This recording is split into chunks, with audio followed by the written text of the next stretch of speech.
GG. That's my friend! And you're found you! Wait, what the hell is that? What? Is it a new video? Yes, it is. Let's go. We're gonna talk about competition today. I don't know why I'm so excited. I don't know why my voice is dying. I can't even speak English anymore. This is already a catastrophe. What the hell? Anyways, let's talk about competition in general and the start of the season at the end. Competition. I think I think competition is healthy. Contrary to popular belief, participating in competition in a healthy way can probably solve, I wouldn't say all of the problems, but in life you just have to compete. I think it's a form of art. It's a form of learning, or it's like a good entity? No, I'm missing the word. Like, it's a good form, something to engage with, to learn how to learn how to kind of handle emotions,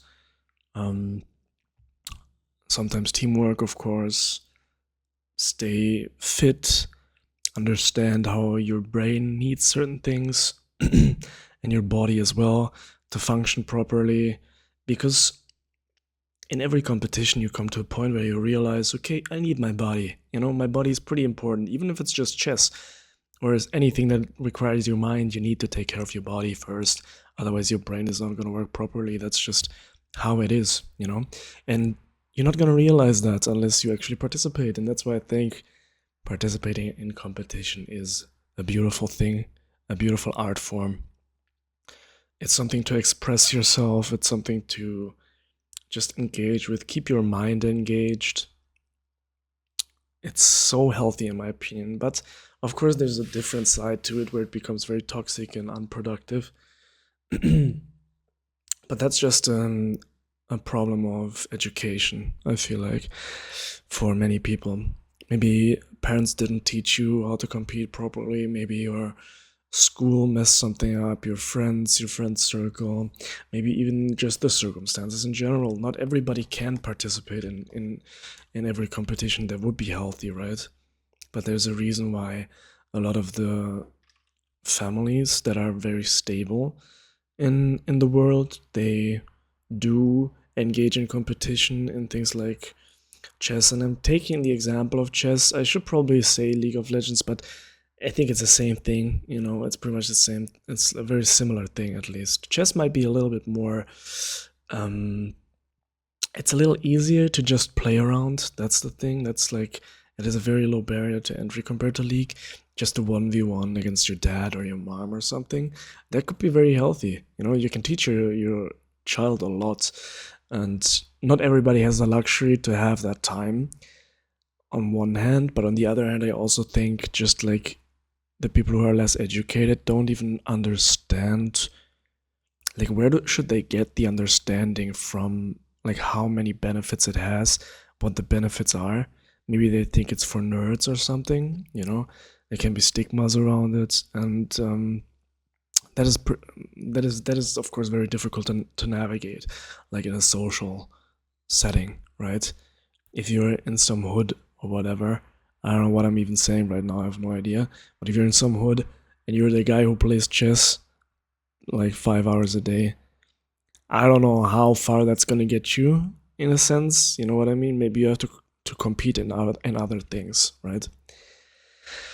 But League, of course, fits into the competition part. A very competitive game. It's the whole point of League. Every single game mode besides maybe Swarm is competitive. Even Swarm can be competitive if you play with friends at the same time.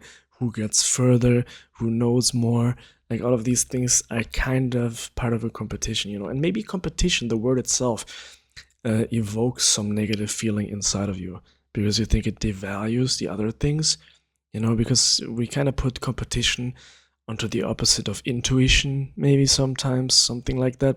I'm thinking of art, I have a friend and she is like very much, we had a discussion about AI art, and she was like, Yeah, AI art is not real art, and it's actually kind of an insult and makes problematic for real artists. And I completely understand her. I think she's right. In my opinion, she's right.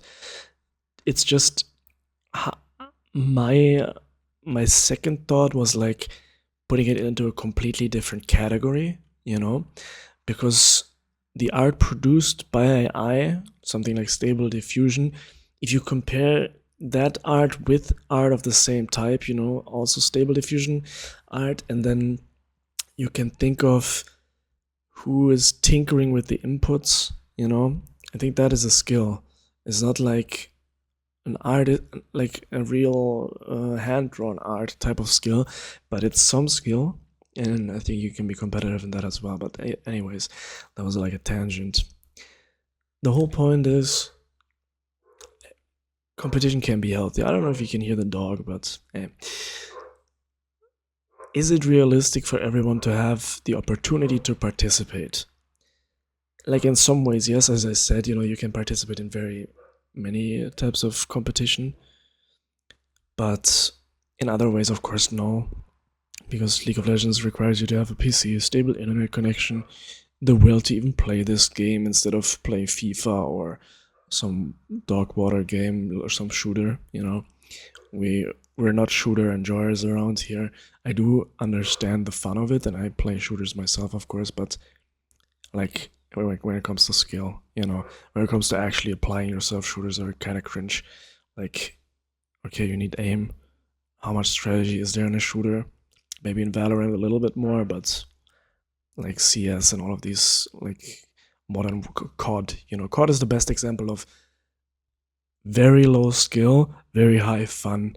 You just put in repetition and you get rewarded for repetition. It's more like a grinding MMO than an actual skill, kind of. And that is a skill in itself, don't get me wrong. I'm just putting it down so much because I really know how insane League of Legends is compared to COD. Like, I had my COD phase, don't get me wrong. Modern Warfare, like, 2 or whatever that came out, it was fun, you know, it's really fun, but it's not like a skill that is that extreme to develop in comparison to League. League is like insanely difficult. And that's why I think if you can get Challenger in League of Legends, you can master all of the other aspects in life compared to if you get, for example, like the highest rank in Overwatch. You know, Overwatch is like super omega astro casual. Nothing against XQC, you know, you have to distinguish yourself no matter how casual the game is. If you consistently rank 1, it is impressive, but like the ceiling, you know, we're talking about the ceiling. The ceiling of League is more like the ceiling in chess. There, you cannot grasp it as a human being because it's too complex. In Overwatch, you can kind of grasp it, you know, a little bit, and that's already such an insane difference, like 100,000 quadrillion. I don't even.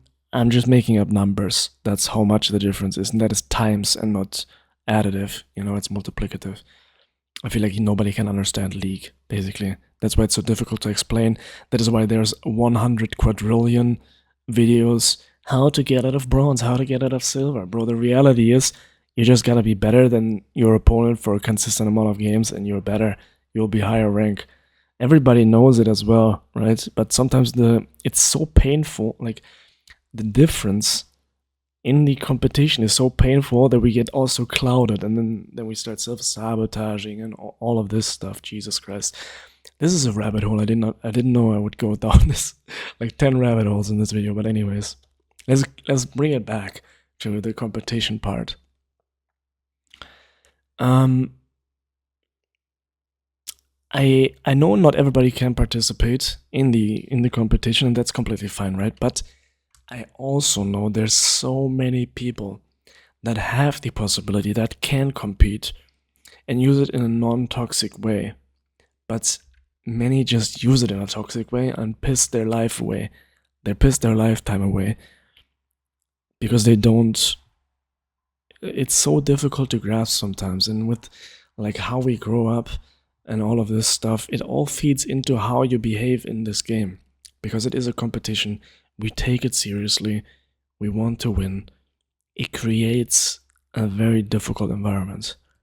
And we have to take that seriously. I think if you take it seriously, you're already a step closer. Because I mean, you can say it's all just fun and blah blah blah. I'm queuing up. How do you take it so seriously? It's not that deep. In my opinion, it is that deep. Okay, it's one of the few things in life where it's actually kind of that deep, and it's cool that it's that deep. It's fun. It's a problem-solving type of thing. You go into like if I play Briar, there's so many Briars who just jump in and die. And then I play Briar, 3 times I jump in and die, 3 times I jump in and get a triple kill for my team. That's already the difference, And kind of having an idea beforehand how the situation is going to play out. If it doesn't play out, you can kind of think about why. And that's how you progress. That's why progress in League is also super, super slow. Like, you're not going to get anywhere with below 200, 250, 300 games per split. 500 per season before, when they were still like 5 months long. That's just the reality, and I think people underestimate the amount of time you have to put into League to actually learn it intensely, in like intense time. It doesn't matter if you just queue up, have fun. If you're not learning from it, it just doesn't matter. Like, I think when you start a new role, you start a new champion, it's very good to get many games in, just for your brain, a little bit of pattern recognition to kick in, but then very quickly you need to change to having more intense, focused type of games, where you take away like 1 to 3 things per game that you learn. Because imagine how far ahead a challenger already is. They already played their 10,000 intense games, and you're sitting in silver bronze, and you played like, I don't know, over the last 5 seasons you played 200 games or something, and they weren't even that intense. Half the time you're blaming your team.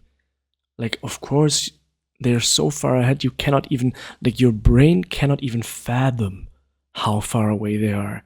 If you reach Diamond, you think you kind of have a grasp, and then once you get closer to like Diamond 3 and 2, it's like your brain explodes, and then you think you have a grasp, you get into Master, and then you realize, what?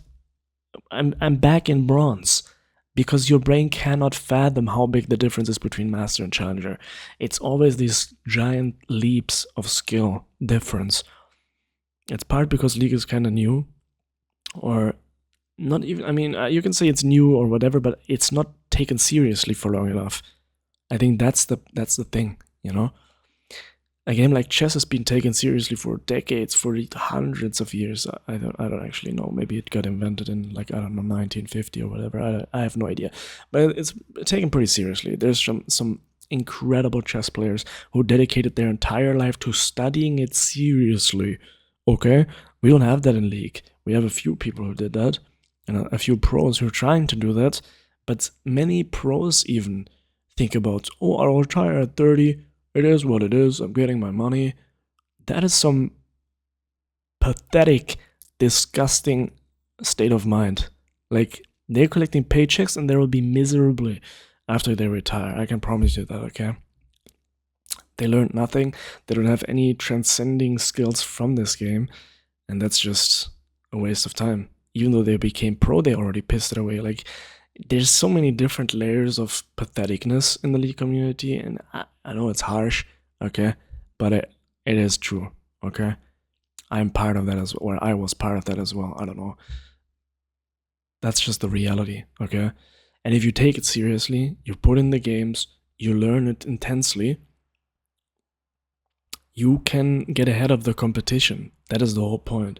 And here's one thing that the League community, that's just a nugget on top now, that the League community does not realize. I don't know if other competitive viewers do this, think like this, but this is like one of the things I think that's the most misunderstood, and I've never heard anyone talk about it.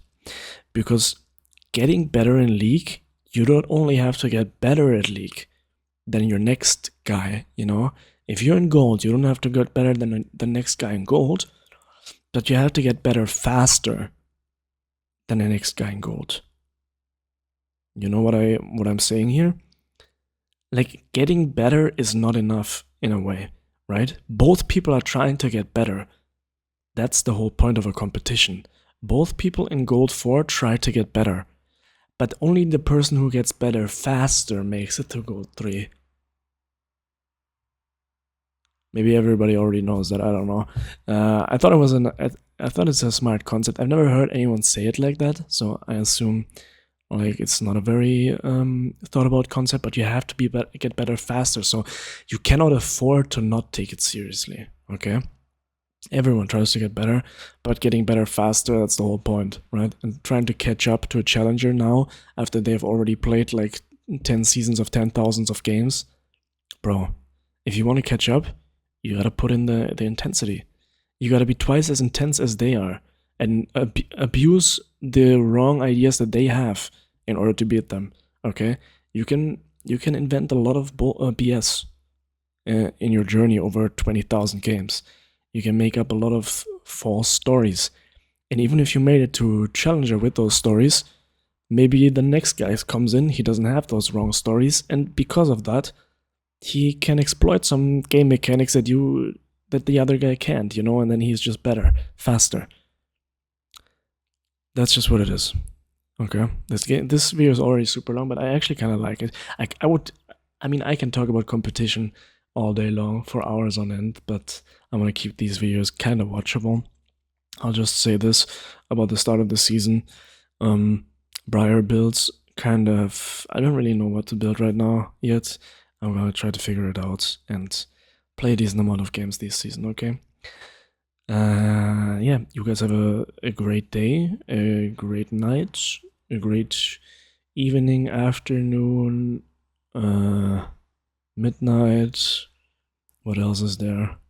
I don't know. I'm not sure, but you have everything, all of those. I hope all of those are good, okay? Enjoy, and thank you for listening. I appreciate it very much, and salute.